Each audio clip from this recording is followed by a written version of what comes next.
אני ליאור, בת 17, תמיד הייתי כאילו שונה כזה מחברות שלי, אני לא רוצה לראות את עצמי בשגרה כזאת של מהבוקר עד הערב לעבוד, כמו שאני רואה את ההורים שלי. מאיפה מתחילים? את היום בבית ספר? כן, בי"ב. את יודעת מה את רוצה לעשות בחיים? הייתי רוצה שיהיה לי איזשהו עסק משל עצמי, שאני אתן ייעוץ לאנשים, לא כל כך יודעת בדיוק מה, אבל כן בהקשר יותר בסופו. אבל איך אני בכלל גורמת שמישהו יוצא בכלל לשלם לי? אנשים משלמים עבור פתרונות לבעיות שיש להם. מה הדבר האחרון שקנית?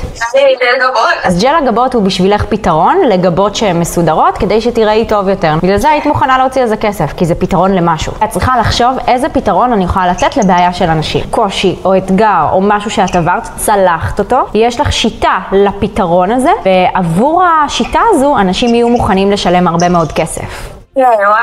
אני הייתי ילדה בלי חברים, ממש הייתי שקופה, מנודה, לא התייחסו אליי, ומצאתי דרך להשיג תשומת לב ברשתות החברתיות. למדתי איך לבנות תוכן שבעצם אנשים שמים לב אליו. בניתי שיטה מהדרך הזו של לקבל חשיפות, צפיות, עוקבים וכולי, והיום בעלי עסקים משלמים לי כסף עבור השיטה הזאת. וואו. את זה לא לימדו אותך בבית ספר. לא, בחיים גם לא ילמדו. מה אני פתרתי שיכול לעזור לעוד אנשים?